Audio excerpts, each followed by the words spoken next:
įdomu. Nu, aš myliu žmonės ir man su jais labai lengva ir jiems su manims gera. Ir viskas to pasakyta. Labą dieną. Kalbamės su Marijampoliete Lidija Kulikauskienė, kuri jau 62 metai gyvena Lietuvoje, Marijampolėje. Ji prisipažino, kad jos gyslose teka ukrainietiškas kraujas, tačiau gyvenimas taip susiklosti, kad ji gyveno rusiškoje aplinkoje. Taigi kalbėsimės apie tai, kokia yra rusakalbių situacija Lietuvoje ir Marijampolėje. Tai pirmiausia, Lidija, labai dėkoju Jums, kad sutikote su mumis susitikti ir papasakot savo istoriją. Ir kaip Jums sekasi Lietuvoje jau daugiau nei pusę amžius. Taigi, kaip Jūs atsiradote Lietuvoje? Teko vietoj pedagoginės svajonės pedagoginę mokyklą baigti, tai įstojom tik tai į profesinę mokyklą Rusijoje, Urale, Nižnėje Salda toks miestelis yra. O ten, kada pabaigė mokytis profesinėje mokykloje, reikėjo atidirbti dar praktiką. O mes mokinomės apdailinykais. Ta specialybė mane po šią dieną dar maitina dažnai. Kareiviai lietuvių rotą statė namus gyvenamosius, o mes tenai mokinomės tinkuot ir dažyti. Ir mano vyras amžinatelsi buvo mūsų kuratorius. 61 metais teko apsivest. 62 ten sūnus gimė. Mes čia atvažiavom pirmą kartą, tai dar neturėjom vaikų, nieko. Ir su mama mes labai greitai radom bendrą kalbą. Man jinai patiko, o aš matyt jai patikau, mes labai šiltai su jai bendravom. Ir man patiko Lietuva, tik tai įvažiavom jau į tą gamtą. Jinai labai skiriasi nuo Uralo. Privalėjau į Lietuvą atvažiuoti, reiškia likimo tokia buvo dalia. Jūs puikiai kalbat lietuviškai, puikiai rašot lietuviškai ir skaitot lietuviškai. Da, puikiai rašau. Taip. Kada pasijutot čia nesvetim šalia, bet savų žmogumi? Savų žmogumi pasijutau, negaliu pasakyti, kad aš iki šiol sakyčiau, kad aš jau čia jau kaip lietuvė. Man sako visi, kad Lyda, ko tu pergyveni, sako, taigi, va, kaip jūs ir sakėt, viskas lietuviškai, gyvenu absoliučiai lietuviškai. Lietuvą myliu, žmonės myliu, nes aš žmonės aplamai myliu, mane iš karto kaip tai priėmė. O kalbėti aš pradėjau pusę metų, pagyvenom ir aš pradėjau pabiskį plepėti.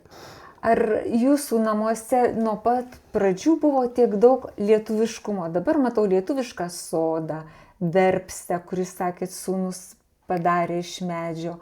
Ar tie lietuviški akcentai iš karto atsirado jūsų namuose, ar buvo ir tų iš Rusijos parsivežtų tradicijų?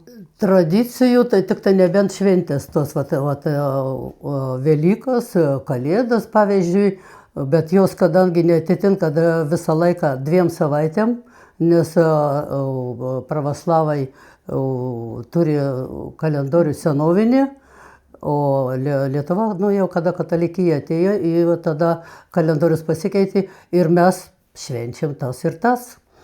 O šiaip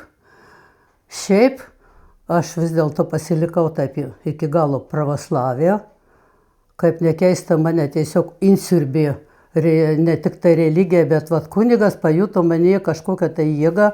Lyda sako, pabandykit, gal atstatysim tą bažnyčią senose kapinėse. Cerkvę.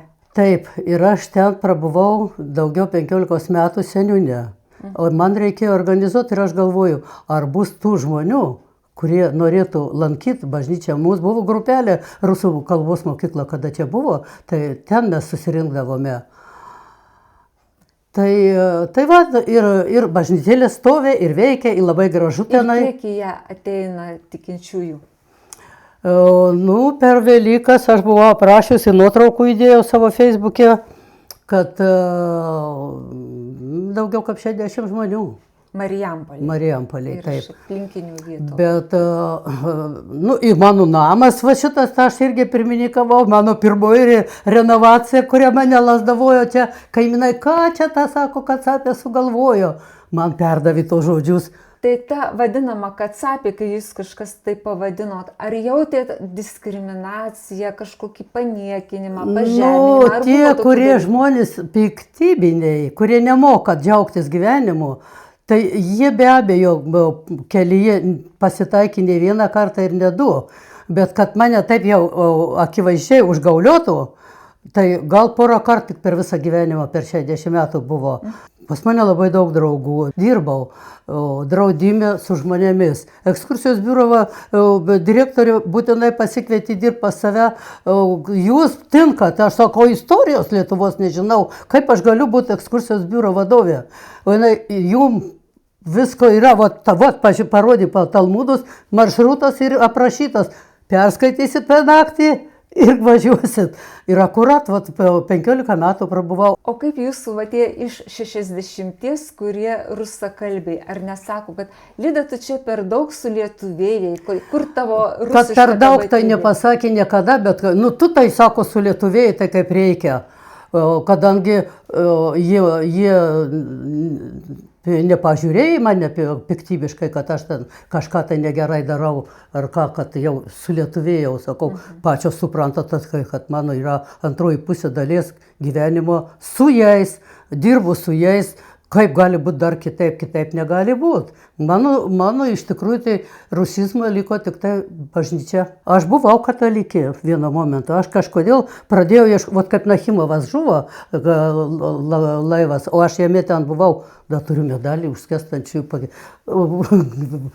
užskęstančių gelbėjimą. O kaip Lietuvoje, pavyzdžiui, ar jaučiat, kad rusakalbiai gali būti šiek tiek ignoruojami? Dabar, tada jau buvo kažkiek tai. Vat aš dėl ko sakau, kad emigracija gyventi svetimtaučiams yra nelengva. Nesakau, kad sunku. Darbštuoliai visą laiką save randa ir visiems viskas būna gerai. O dabar sudėtingiau. Ar čia dėl karo?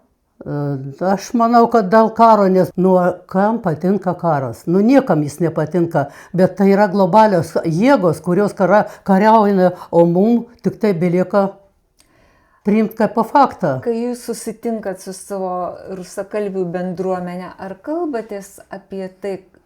Kažkaip tai, žinokit, nelabai iš kalbos, retas atvejis, kada kas nors debatuotų apie tai niekas nekalba. Pas mus yra mes labai nedažnai susitinkam, todėl yra buitinių visokių reikalų, kiekvienas turi kažką savo papasakot vėl ką, ir aš niekada negirdėjau, kad kas nors ten pasakytų, ar rusai tokie, ar kažkas tai dar ten kaltas. Lidija, jei jūsų šiandien paprašytų parašyti laišką Lietuvai, kaip čia jaučiasi rusakalbiai? Kokia tai būtų pirma laiško eilutė Lietuvai? Pirma, tai aš tai norėčiau pasakyti, žmogau, esi žmogus, aplinkui tave taip pat žmonės, Dievas sukūrė visus vienodai, būk žmogumi, bet kokiai situacijai, niekaip kitaip nesuprantu. O tiem, kurie skriaudžiami, sakyčiau, koks būsi tu su Dievo tveriniu, to pačio lauki savo atžvelgių. Vat mano devizai tokie. Labai jums ačiū už pokalbį.